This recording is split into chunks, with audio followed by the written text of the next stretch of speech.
And we are back. Black and a Half, episode number 242. 242. I'm Silas and Samantha. I'm Samantha Rund.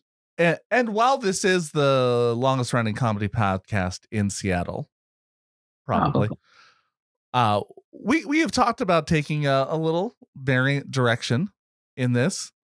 Still funny because we're hilarious, but started talking about really focusing on the creativity and the creative process. It's fields that we are experts in. Yeah. We have a combined 90 plus years or so of creativity. I don't know. I was going to say 80, million, but 90, that sounds possible. Yeah. Our conversations often veer into the creative.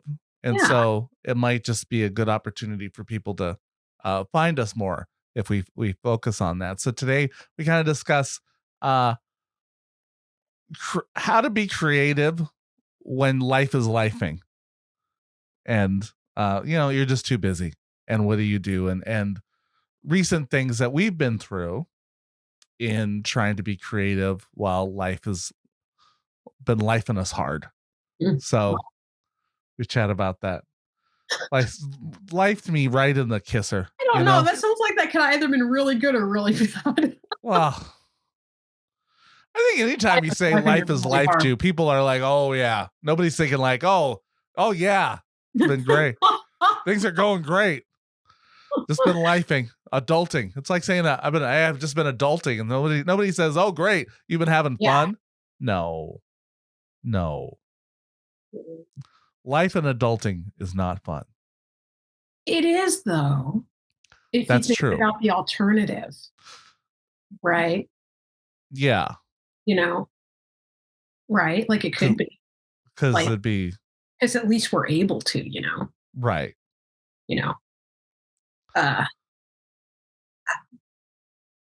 Always look on the bright. Who's that? Name the tune? Oh, it's Monty Python. Always look on the bright side of life. Right? Is that Monty Python? Could be. I don't know. All I know is nobody expects the Spanish Inquisition, and nobody's going to expect some of the jokes in this episode, right? That's Monty Python, right? Yeah. No one expects. Okay, because I don't know Monty Python that well. I don't either, but that's one of the ones one of the lines I remember. I have too much melanin to know Monty Python really well. That's what I've said. I just feel like looking behind you at your setup, that to be a false statement. I don't think you having melanin would prevent you from things. Monty Python isn't nerdy. Oh, I was just thinking like a black-white thing. And I was thinking, well, looking behind you, I didn't think anything was especially black. Well, okay. What? What? Well, is there anything there that's like specifically like more for black people than white people? This is the Black Spider-Man. Oh, well, I couldn't see him. He was so black. Okay, R2-D2 is hella black. Okay, well, I haven't watched enough of it to know, but I'm just saying, I didn't think that you were exclusively black. I'm sorry.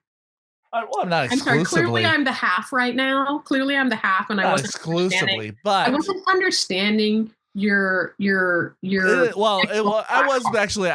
don't know why I went to nerd, but I was a melanin Joe, but I will say I don't have any black friends who love Monty Python. I am not your friend now. You just said you didn't know Monty Python. Yeah, that's true. I don't know. You know what? I watched Monty Python when I was growing up. I haven't seen it in a very long time, but I did see like Monty Python and the Holy Grail probably. I've seen it. And I quote, bring out your dead. I'll do that thing, but not like. That ties into this episode because we also talk about Halloween costumes, and like our view on saying things about the dead or undead. Yeah. Beware this episode. Ooh. I am completely going to spray things down with holy water. Right. I need to get some holy water. Just have that soundbite of I need to get some. We've had a couple of like sound bites, like just on their own. Probably don't sound so great. Just remember it ended with holy water. Holy water. Yeah. Holy water. All right. All right. So yeah, a nice creative episode that also discusses Halloween. So sit back, relax, open your hearts, open your ear holes, and listen to episode number 242 of Black and a Half. Ladies and gentlemen, you are listening to the longest running comedy podcast in Seattle, probably. Yes, this is Black and a Half, hosted by Silas Lindenstein and Samantha Rund. Black and a Half, Black and a Half. I think it is amazing how little cameras can be now. Oh, yeah. Like with really good quality. I mean, it's great if you're using purposes, but my mind just goes to like immediately like Airbnbs and stuff. I'm like, oh man, yeah. You're very untrusting of life. Of I'm not. I'm just like a well-informed woman. No, I just watch a lot of Dateline. I'm not.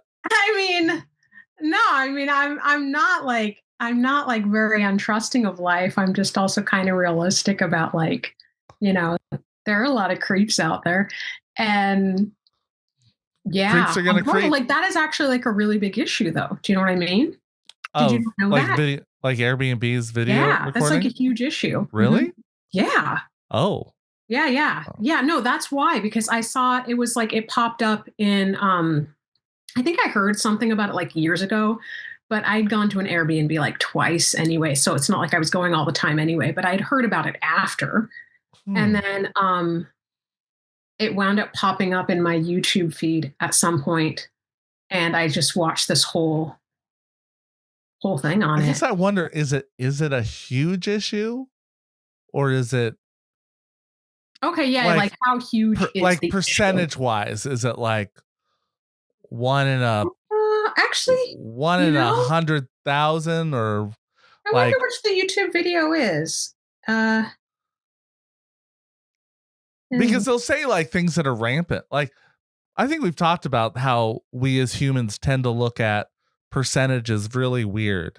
Like we think that we are going to be the one to, oh, there's a 1 in a million chance of it. Oh, it's going to happen to me, both good and bad. Like we don't just take the middle, like, most likely. Okay. Yeah, actually I don't know how, when I said it's a huge issue, I don't know how often it happens, but like it was covered by like CNN and the New York Times and stuff.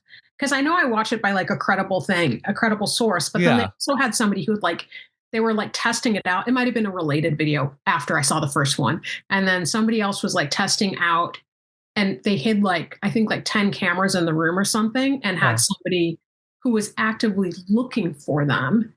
And like, I don't think anybody was able to find all of the hidden cameras. Oh, I could see that. Yeah. That's funny. Even if they're looking for it. Even if they're looking for them, like they would have them in like mirrors. There's supposed to be a test that you can do too. Or no, I don't know if that's a camera or two-way mirror. I don't know. They have one where you can test if like your mirror is actually a mirror or not. Yeah. And I've heard of that. I don't know what it is, but I know there is clocks one. And all sorts of stuff. And because you can buy stuff on Temu, right? Like Temu has a bunch of like little, like I have one that's a pen. I think it's a pen recorder. I remember on the back of comics they used to have like, buy this spy camera for $20, but then it was even still kind of huge, and now it's now you wouldn't know. Like it barely has to fit a mini SD card. I put a lot of H on that. Well, it just brings certain questions into mind, like what to look for the next time I go to an Airbnb or really anywhere. And also, like, did you know there are cameras also like in our laptops and on our phones? And like, you should just assume that you're being recorded all of the time. Obviously, I was being sarcastic about I was being sarcastic about that. Obviously, we're recording knowingly on our cameras. But like, I think it's like people should just kind of assume they're being recorded all the time, except for when you're at home and you think you're actually having privacy, right? Then it's like, yeah. I'll say sometimes that would make me a little. I had the like PlayStation Eye, which was like the Kinect, but like. So it, you could use it for games. And I would sometimes like, I guess someone could hack into that potentially. I've heard of things with the Echo show. I don't know if it's true. So no, Amazon, don't come for me. Of people, like somebody hearing someone on the other side of their Echo, like what? Like that it got like that there's a potential listening of stuff, because it does say that they're doing it for purposes of understanding language, right? That they're using it, the feedback from when you ask something, what it does.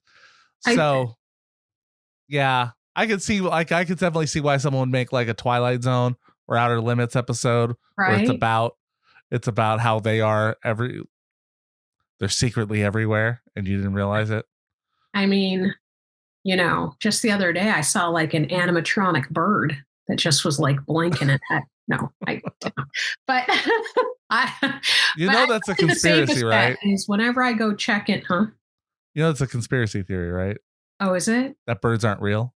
Oh, what? Yeah, there's people like, no, there's no birds. They're all like little drones, little robots. What? Yeah, there's people that. They're on the Flat Earth website. Like, I just in that vein, but there's this whole birds aren't real thing. They also don't eat chicken, then. I get. I don't care. But here's the thing: in terms of not knowing where the hidden cameras are, especially if you're going to check into your Airbnb. Oh yeah, Airbnb, don't come for us. Or you're going to wherever, any new spot where you think, or even back to your home after a long vacation. What you do is when you come in, you're either two things. One, just as boring as humanly possible. Mm-hmm. Like just don't do anything, and they'll assume that the camera's not working or it's broken, right? Yeah. Or else two, just be like so disgusting that nobody would ever want to tune in. Just that might work.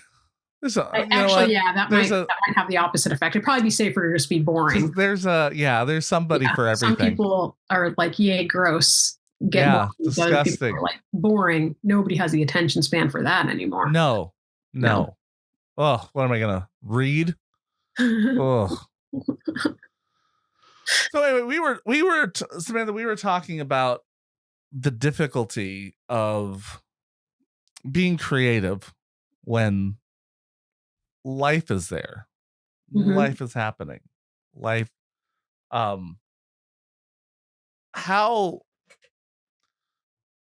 both of us, mm-hmm. the last several years have been very busy. Yeah. I think,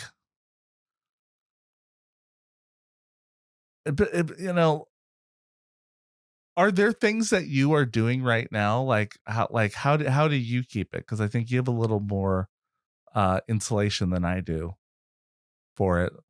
Like my kids are school age, so I have to get out there, right? I'm going to fix my volume. Also, I just looked at myself right now, and now I'm like, oh, that's why you asked if I was okay the second that you saw me on camera. I am tired. I just like saw my face when I was You're like, a parent. That's tired is a state of just constant. I think I was fighting some sort of cold, honestly. So, but also what you said, that is also true. Yeah. So, okay, how do I deal with it? Well, are there things that you are doing to keep yourself like from going? I feel like I go crazy, kind of like if I'm not. Oh yeah. Doing something creative, or like I don't know, crazy, but maybe like sad, or like something's missing. I need to do. What have you done? Or in times. Okay, I promise I will answer that. I also love how this is timed, just because I'm going back to something else that I saw just about like what we know how like AI is making things more and more efficient for people, and how creatively people can choose to be lazier and still get some pretty awesome results. So I think that sort of desire that we have, inherent desire to be creative, while our life is lifing, and then on top of it with the AI stuff where you can actually, where there's more ways in which life is not really set up for you to get to be creative. for a lot of people nowadays. So I was just thinking how that's actually compounding it in a way. Excuse me. Or can compound in a way. So okay. I think one of the things is when I was at like the busiest and things were the hardest in this huge transition that happened a couple of years ago, I just didn't even have the capacity to want to be creative. Like there was no extra spoons, there's no extra energy for it. So when I first felt like the desire for it again, it made me feel really happy because then I knew it was like, like getting you're getting better, like you're healing in some way. Exactly. It's like I have a little bit extra time, a little more spoons and all that to be creative again. So that's exciting. And then I think for the most part, I'm just so focused on my kid and like how much I love being her mom and knowing that, I'll probably start crying, like knowing like how quickly I will, like how quickly they grow up and how precious the time is, that it's just like, I'll get a chance to be more creative again. But like right now, like I need to soak up this time as much as possible. And in addition to like the fact of the practicality of it, like there's no freaking way. I was actually just saying, okay, it's a bit all over the place, but you're with me, right?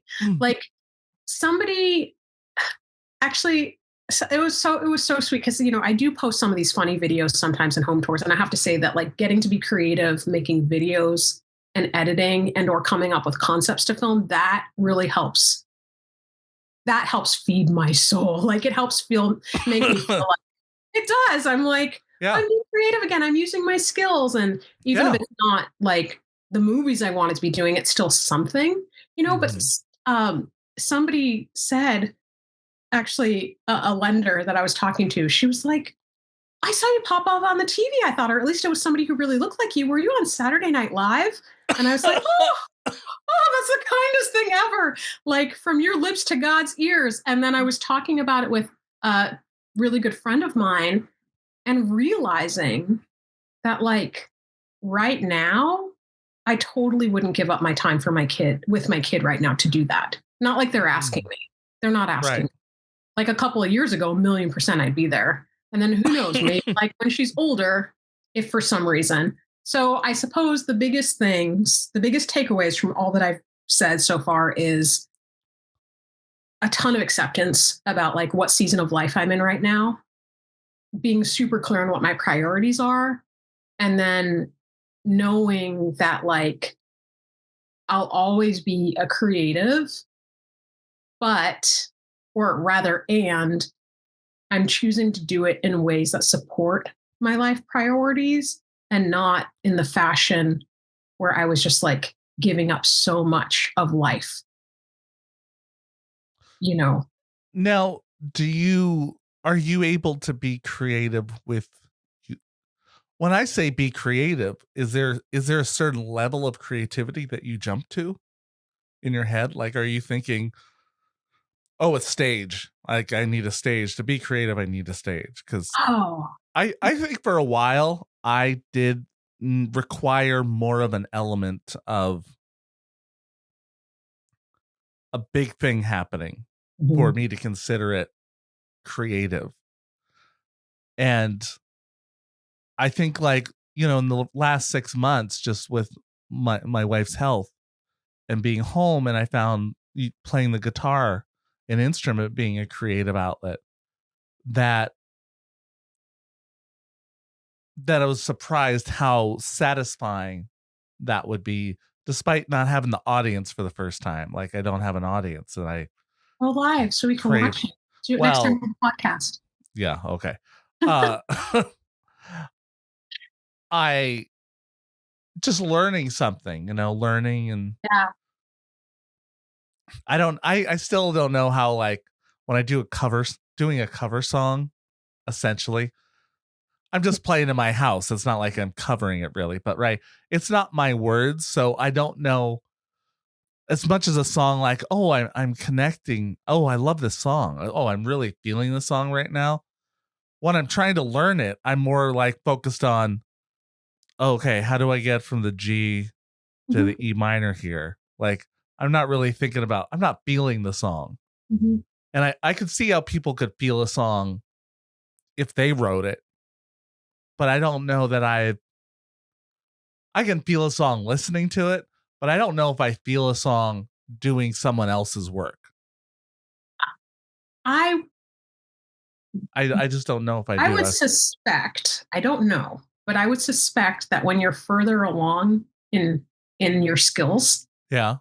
that then you would start to connect to it sooner, because right now, like, it's kind of like patting the head, Yeah. like, kind of thing. Like, there's so much going on, there's no space Yeah. to feel that stuff. And then, I think in time you'll just be quicker at like getting it all. That'd be nice. Yeah, because I feel it does feel a little the emotions I get are from I get partly the process of going, oh, I can do that now. Or rather than I mean, result. I hate being results driven. I don't want to think of it as a result, but just sounding a little better each day Uh, is satisfying. Even if I'm not there yet with that song, but it is hard to. I don't know why I haven't felt like that much emotion playing something, even when I'm like, oh, I think I can play this pretty smoothly now. yeah, But I'm like, by the time I've played it, I can play it smoothly. I have played that song so much right, that it's almost like in a play, how it kind of starts going into, oh, I'm now in a mode. I'm just in right. that character mode, and I'm like a separate person now. Well, uh, I mean, could change if you did have an audience, because it'd be fresh for them and you'd be expressing it to them. I feel like Maybe, yeah, just further on your own with that, but also like it could also potentially be, I don't know. I don't know how much you're like feeling it when you're like, if you're doing stuff that you wrote yourself or just singing stuff when you're not doing this. Cause it could also be just like, like how many spoons do you have right now? yeah. Like, Well, I is it haven't written anything with emotion yet. It's just funny. I've written funny things. funnies and or humors and Yeah, but not like, I'm not gonna like, oh, here's a moment of human connection. yeah. Mm. Okay. I'm looking forward to hearing all of these songs. Well, just Just, yeah. just saying. That's going to be fun. Yeah. Yeah. Um, But that's just that's just the last 6 months. mhm.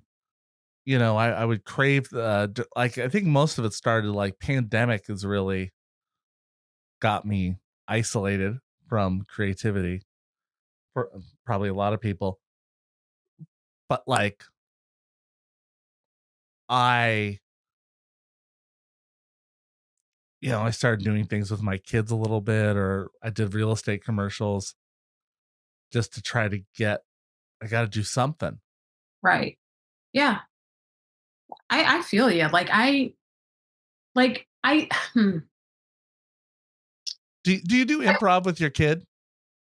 Isn't that what it is? Just being I mean, alone. but like I taught them. I don't know if they remember it now, but I taught them the 7-part story structure. Oh, fun. And I would do like I would say, once upon a time there was and have them fill it in, right? And so we would do that, and it was Oh, nonsensical, that's but like fun. for me Yeah. that helps fill a little. That's another little creative thing, or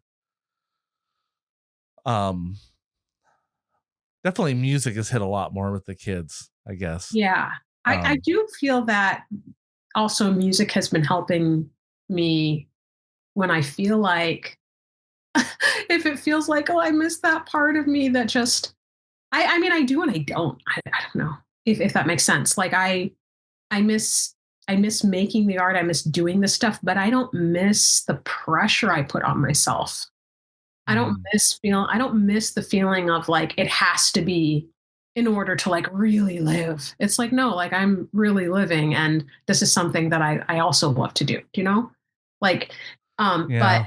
I do find that like just singing along to something or like dancing around the house, like it really, it's like, oh, I feel like myself. It's like I'm back on the stage again. I would love, I know we talked about this a while back when I was talking about like fashion and stuff, but I would like to like express creativity through fashion more, or like just be more fashionable in just like my day to day, or Mhm. like throw on some wigs or do my makeup. I'm not really big into makeup as Throw on much. a wig. Like, yeah, just like switch up my hairdo or, just whatever, like just play with that creativity with my style. But I almost always am just going to dress for comfort and like practicality. Like, and then also it's like, I don't want it to be something where if my kid runs and like, gets it dirty, she like runs and puts her, Yeah. decides to use me as a napkin instead of an actual napkin, which she loves to do. Like, I don't want to be like, my thing got ruined. Don't touch me, mother. I distinctly remember so often how much I thought, like, I can't not do theater. I would not live. I Yeah. would not, or like, I thought people who didn't come to see theater, at very least, their lives must just be a lot less. Like they must have an emptiness that they don't know how to fill, because live theater is the most incredible thing there is. Oh man, I remember before I moved to like it was like right after grad school or something, and it was still like a few years before I was off to LA, but I was still doing theater and doing all this stuff here. And I remember I went to a friend's. My sister invited me to go to a coworker's home with her. I doubt that they're listening, so it's probably fine to say this was a long time ago. And their home was beautiful. But I remember going in there and seeing their house and the water by it, and they probably had jet skis or something like else. And I was thinking, this is terrible. Shackled to this home? I need to go be free and do movies. Like, I don't want this. It's like, this is horrible. And look at how happy they are. Like, I just had a totally different mindset. And now I'm like, yeah, like everything's all about home. Yeah. And just like you build your creativity around it. And also, I don't know, this I keep trying to not talk as much so I give you a chance to talk That's more. fine. Okay. Okay. I was watching okay. So, okay. Gathering thoughts. So, when before you were saying we were both saying like how we felt like this pressure, like we had to make art or we were suffering and Yeah. that kind of thing. And it was just not balanced for me. That's what it was. It wasn't balanced. Um, and I think that underlying, there was also that feeling of it had to be the best. It had to be, yes. I mean, because I would enjoy like being, you like enjoy, you're playing with the big Yeah. leagues, you're doing it to the best that you can. So there's that. But then there's also like the part of ego side of it too, or whatever. And I'm just a little competitive. That's just, Mhm. That's okay. And but then like how much of that is actually just tied into our own human need for love and acceptance, and to get love and acceptance in our culture you have to be the best, right? I mean, that's like the lie of it, or like all the movies Yeah. growing up or this or that. Like how much of that was in my subconscious, how much did I actually think about it? Clearly I'm philosophizing about this quite a bit. But I was watching a movie the other day, and it occurred to me like some of these people, this is old news, right? But to me, it just like hit in a different way. Like some of these people that were at the epitome of their career or that I really looked up to, or it's like they were everything. They were smart, they were beautiful, they were talented, they had whatever, all the covers, all the stuff, they had everything. And like, that's still not going to make you happy. Like the percentage of people who are happy, like it doesn't buy you happiness. So that extra pressure to feel like I can be happy when I've achieved XYZ. I can be happy when blah, blah, blah, blah. Or I can relax when blah, blah, blah, blah. It's like, no, you got to learn how to do that now, because all that extra stuff actually isn't going to help. Right. I mean, I think the studies say there's a certain amount that you actually can, money will make you happy Oh, yeah. up When until about 85,000. Yeah. which I think the then there's numbers could change for Seattle, like with the cost of living. right, yeah. But yeah, 100%. Like once your basic needs are met and you don't have your amygdala firing off all the time because you're like food, shelter, basic needs, healthcare, once you have that, you get that sense of ease, but then you don't need to keep on. Listen up, billionaires, share your money already for F's sake. You heard it here first. I don't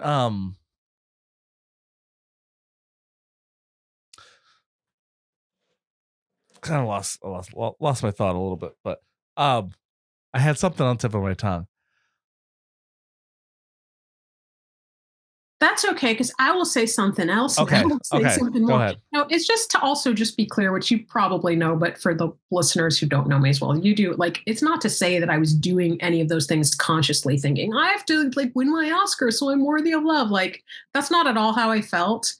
But I think like looking back at how unbalanced things were and the amount of pressure I was putting on myself, it was like I wasn't allowing myself to feel like I was successful or feel like satisfied with my efforts until I achieved that goal. So I wasn't really allowing myself to fully like enjoy life or be present in a way. Oh, that was it. I definitely felt, I remember telling somebody as a freshman, like, oh, well, if I'm going to do this, I got to be like the best at it, because one, I had always heard as a black person that you're going to have to work harder. Twice as hard to get twice as hard. Yeah. So that was just already in my head that's what I had to do. So I'm like, well, if I'm going to do this, I'm going all in.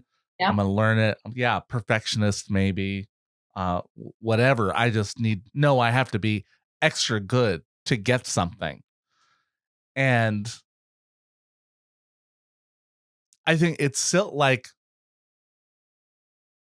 this might not fit exactly into it, but I like sometimes the pursuit of being good, you'll miss some things that are like, so I've been taking vocal lessons lately. So getting voice lessons. And the other day I'm at this lesson and she has me doing this exercise, throwing it out. Right. And had me sustain it. And then she goes, ooh, you got some vibrato there. And I go, what? Wait, wasn't that? I think I was just not holding the note right. And she's like, well, were you supporting it? I said, yeah. Like, that's vibrato. I'm like, for real? Because then I'm realizing every time I was singing at home and trying to sustain the song, and now I know it was vibrato. But I was like, if I felt the note wasn't staying completely steady, I screwed up and I would stop and go back. So I didn't even know I was doing something good and being so frustrated that I was not perfect or not. And I'm like, oh, so I've been doing something right for decades, thinking that I was bad, that I couldn't do that. I'm like, oh, that's what it feels like that's vibrato? I thought it'd be a different thing. I don't know what I thought it was. But I was just kind of blown away. Like, so the last like few days I've been like, I can't believe I spent all this time thinking I couldn't hold a note. And that wasn't what it was. It's that my voice was hitting a vibrato. And I thought I was just, I can't hold the note and I don't know why. Just so you know, we all want to hear you sing even more now. So, well, nobody does. No, nobody does. Yeah. We will. Just it was an ah sound, right? Like ah. It's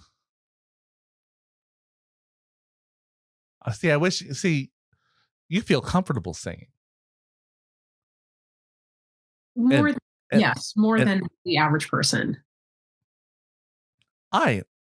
It is like the only thing I am scared of doing in public.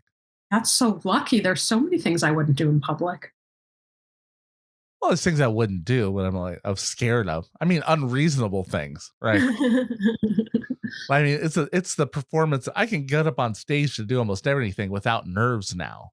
That's amazing. But Yeah. sing, I'm just absolutely terrified of. Like I get tense, I get anxiety just thinking about like Which makes it doing so an much. open mic, a music open mic. Oh my God. Sounds horrible. Oh, I'm terrified. Play and sing or just sing. Oh my God. Musical improv group. I always wanted to do musical improv. That's so hard. That is so like, it is such a skill. Maybe next year. Well, I like funny songs because I can hide behind the comedy. Yeah.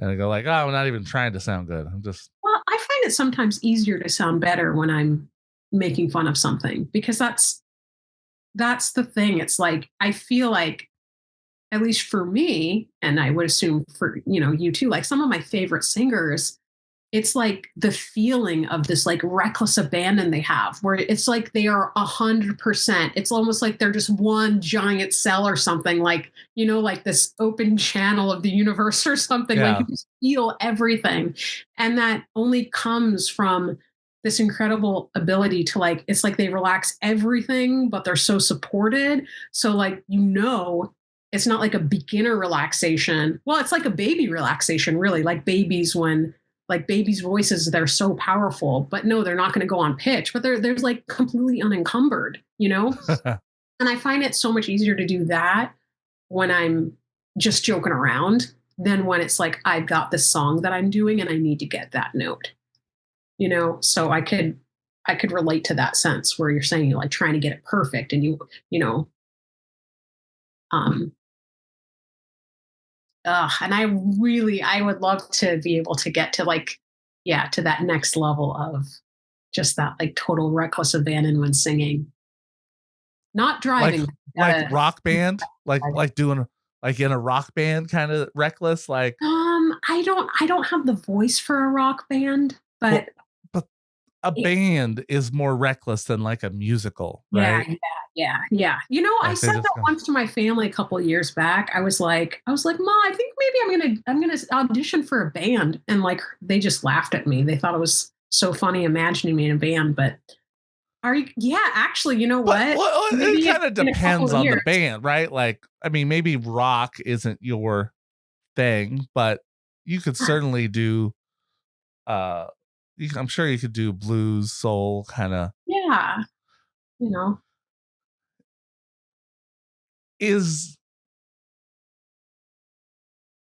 I have said the other day, I was telling my teacher does it's funny because my teacher, she used to be a kid stage kid, and so I was probably a teacher at the time that she was. Cool. But now she's the master. Right. I was telling her I feel too articulate to sing sometimes. I was like, no, I did musical theater, so I learned I need to be able to articulate and get that point across. And so many good bands and singers we hear, like, I'm like, oh, they're not hitting their consonants well. Mm-hmm. That's gotta be huh? You could do that. You could. What? Don't you love that? Is this part of why we're friends? Because I'm like, yeah, Silas, I believe in you. You could do that, but you could do that. Like, it's just like learning a dialect or something, right? Like you could do that. Well, then you could do that.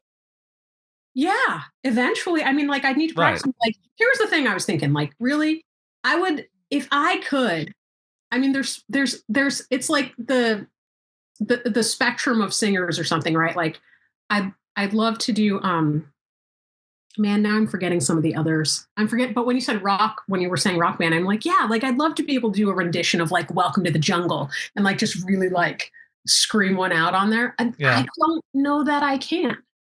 It would be fun. My neighbors would not be happy hearing me practice. Well, but you can.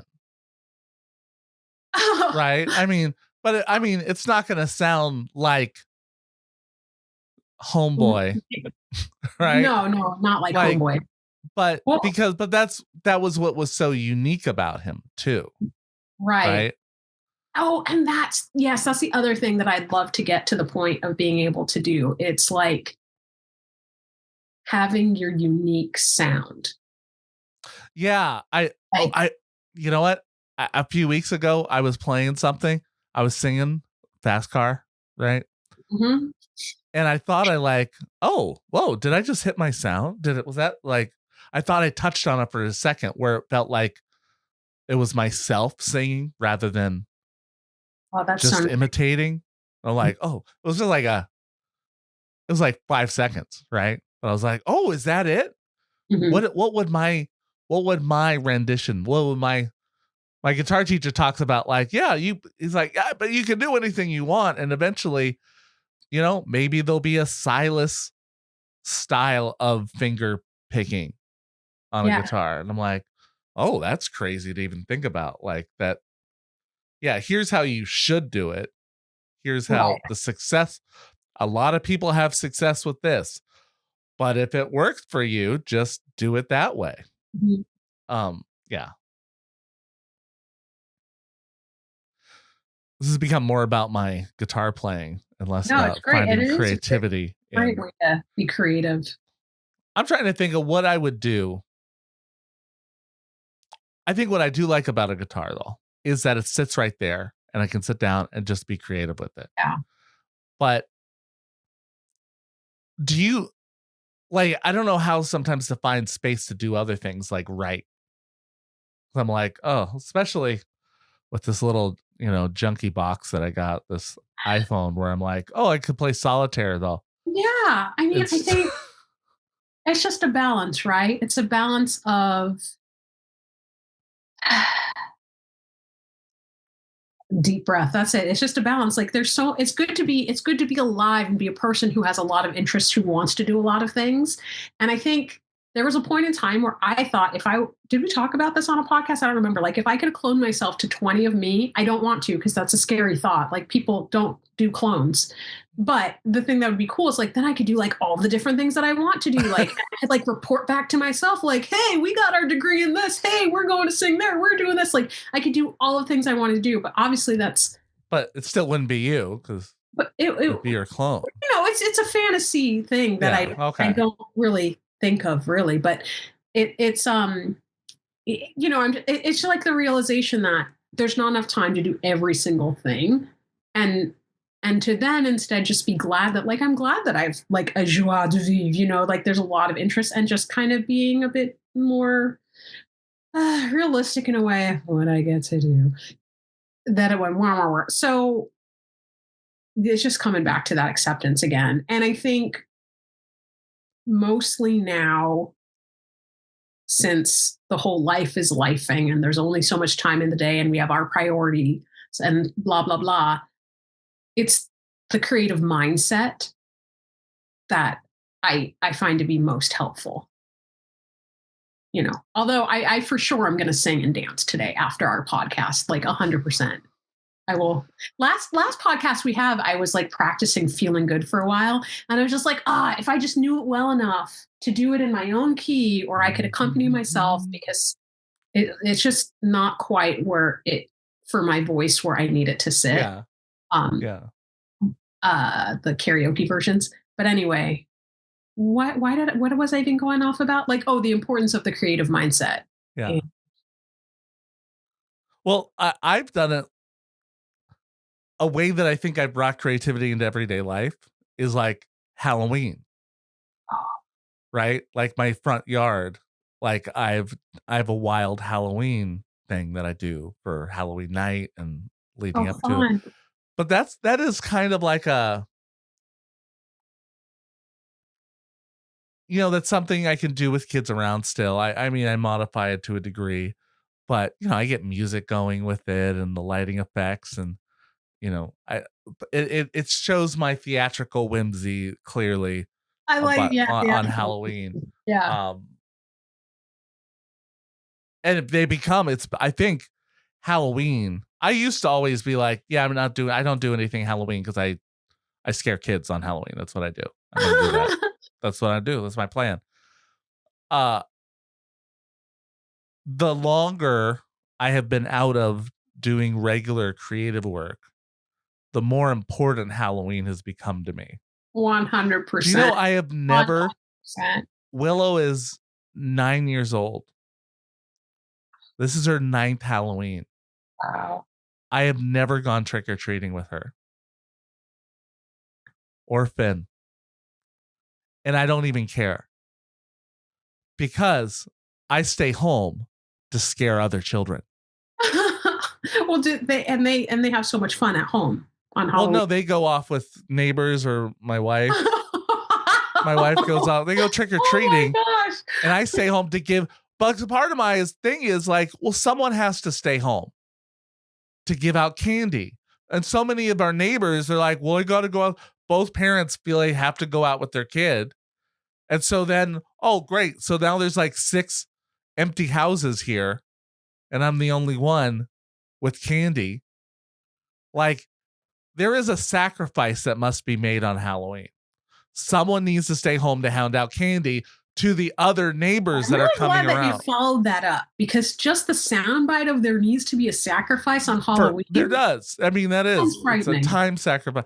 Or you can split it up. One of you goes for so long, the other goes for. But I don't understand everyone leaving their house in a neighborhood to go walk around. Then there's no homes to go to. Mm. So that's only people with old that don't have kids that are home. So I sacrifice that time to stay home to scare. Well, and also I mean I could go with my wife and she could hand out, like, I don't scare them. I just open the door. Sometimes I'm in character, sometimes not. I used to dress up scary. And now I don't dress up scary because of my kids will be too freaked out. So I will sometimes just be like I was Maui one year. Oh, fun. You know? So I'm that, but the outside of my house is scary. I try to get them to see what it looks like, how it's made, so that they won't be scared. Like, but it doesn't help. They still get scared of it. You said that, like, the crab song is just stuck in my head. Yeah. I want to learn that one too. I think it's really fun. I've always my wife is too much of a softie because I like to do things like oh, you didn't dress up in a costume? Oh, you get a mini candy bar. Everyone else gets full size. Yeah, I would not do. That's mean. Like, what if their parents didn't give them a costume? They might not have money for a costume. You don't need money for a costume. It's called creativity. Oh, Silas. You don't just walk up. No, you're begging. That's just begging then. Okay, well, that's funny, but also mean. Children beggars also need full-size candy. Well, yeah, just be on the side. Do something. Oh, so the rich put a sheet on. You don't. I never bought a costume growing up. I never had a paid costume. And we always made something. I always got candy. Did anybody withhold candy from you on Halloween? Withhold candy? Yeah. No, because I was always dressed up. Well, I had an especially sad Halloween, and if somebody did that to me, I would have been devastated. Yeah. I didn't think about that in a long time, so thanks for that joyful memory. Sure. But now I even they get the choice of candy or potato. Yeah, potato to throw at you. No, some kids pick that potato. I've not given less than 6 potatoes now. If you withheld the candy from somebody because they didn't have a costume and then you gave them a potato, you're just asking for it. Well, so look. I wouldn't give them a potato. They would get nothing, first of all. Except, well, here's my rule.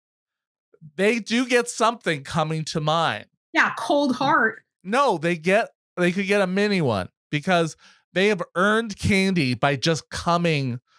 Because I have a scary setup, I do feel like you earn it just getting to my door. I will not hand candy out to some sibling that is too scared to come up. They're like, oh, can I get some for my sister? Nope. They got to come up to get it. They will be proud. I used to, before I did full size, I had mini, and I would give out if somebody came up in costume, they got 2 pieces of candy. Yeah. If they were dead or caused death, they would get 3 pieces of candy. If they came up but had no real costume or it was lame, they got one piece of candy. If a ghost showed up at your doorstep. Like what kind of ghost? Well, you said if they were dead. So, I mean, like. Yeah. Oh, yeah. I guess. Yeah. Dead. Yeah. But like, yeah, like I was prepared to give 4 pieces out if somebody was extremely awesome. Like I was rating candy. Yeah. I rated the kids. They didn't know. I have so many mixed feelings about this. What? Halloween, you should be dead. No, I'm really going to side with Gretchen on this. Like, obviously, look, you can take any lame costume and make it awesome by making them dead. No, you know what though? But I don't like scary Halloween. I'm not a scary Halloween person. Sorority girl costume. Dumb. Dead sorority girl costume. Hilarious. Hilarious. I feel like that's such a misogynistic thing to say. Farmer. Lame. Dead farmer. Hilarious. I just, no. It's not about misogyny. It's about a lame costume. Yeah, because you assumed that the farmer was a man then. I mean, I don't know. But I said sorority girl. I could say fraternity guy. Lame costume. I just don't know how you would tell if it was a real frat guy or not, though, by the costume. Like, how could you tell? They could just be a frat kid. Letters. But letters could be like an actual frat kid. Greek letters? A frat kid could have Greek letters on them. What? Like a frat kid could be coming with their siblings. Trick-or-treating? They could go trick-or-treating. Yeah, man. Frat life is hard for some people, They it could just be a dead frat. Which, you get enough pledgies and alcohol poisoning or something. Be creative. Okay, that one was a little bit. Oh, but that's also sad. It is. I'm not really I'm not into the dead thing for Halloween. I'm just not. It's like literally in the name of it, right? Yeah, but I'm just more. I'm a toddler friendly Halloween. That is how I like Halloween. Gretchen is either a butterfly or a little cat ears or something, not too much. Yeah. Hey, I have done it now for my kids. I have been Hans. Oh, that was for your kids or for you? My kids. I've been Disney characters. I've been Olaf. I show up. I surprise. Last year I was Bowser. I surprise them. I try to surprise them with something for the year. Well, that's fun. But I was never really big into Halloween. When I was really little, and then what I'd love to do, this is going to be a big surprise, is I would like ration out my candy, and I'd have my candy for like months. And then I'm pretty sure I would tease my siblings and be like, should have saved some of your candy. Like, but yeah, I would just like ration my candy out. And that's like half of the fun of it. It's like seeing how long can I make this candy last. Yeah. But yes, now I'm actually excited to do. I do want to get more festive with Halloween. I'm probably not going to be that much more festive this year though, because it's already like the 17th or something. No, 16th. So 16th. I'm not going to have like a super cool costume or anything. I picked up we'll see. I think my kid would be excited if I wear this. I thought it'd be fun. I actually would like to get matching costumes with her maybe next year. But this year, maybe I got this like shark onesie, like those like loungy pajamas people are really for a while. Like I picked one up at a garage sale for $5 like a couple of years ago, and I never wore it. And I'm like, I should just wear that for Halloween. I don't have to buy a costume. Yeah, we'll see. I don't know. Probably going to be low key. I got her 2 costumes though, and I'm very excited to see her in 2. Them. Yeah, because I got on Facebook Marketplace. They were like brand new, but somebody was selling them.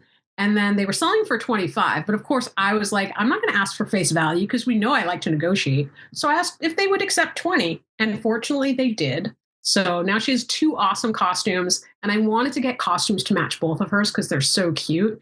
But I was like, I'm not going to pay that price for my costume because they don't have my costume on Facebook Marketplace. And I'm not going to drop like $50 on one to wear for like a day. Yeah. Maybe next year, though. That's the name of this podcast episode. Maybe next year. Just kidding. I've said it so many times. Yeah, That's she hilarious. got this really cute Supergirl one. Yeah. And I'm like, oh, that'd be so great. We could wear super outfits. That'd be cute. And then I got her one that is also like this green witch. It's not Elphaba, but it's like a green with like black spiders kind of thing on it. It's really cute. So that's hilarious. I'm excited. I was like, oh, I could just get myself like I could just get myself a witch's hat and then I have all black. So I could just pretend to be a witch too. Be like, there we match. All right. We're about out of time here. What are you going as this year? Or no, I'll wait and I'll find out. You'll find out because I still have to decide. I might have to run to the store this week to find something, get inspiration. Yeah. My kids have lame costumes, so Finn's gonna be a football player. Okay. Seahawk. Okay. Willow's she's from a character from The Descendants. Okay. TV show. I'm like, ugh. Nothing I can dress up off of. Really. I mean, I have an idea, but we'll see if I do it. But yeah. But the creative space. That's where we're creative. But we gotta go. Yeah.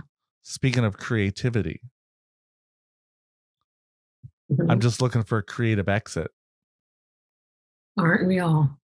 I don't know. I'm actually not.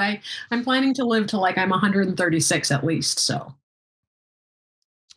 Oh, you meant exit that way? Yeah, and then I was like, I did. I was. Well, that's Halloween. That's Halloween themed for sure. That's true. I mean, yeah, I just don't have much of a sense of humor about the dead. Like I just don't. But you'd think maybe I would with some of the dark jokes I make. But dead aren't funny. I just would never insult. I would never presume to insult the dead. Nah.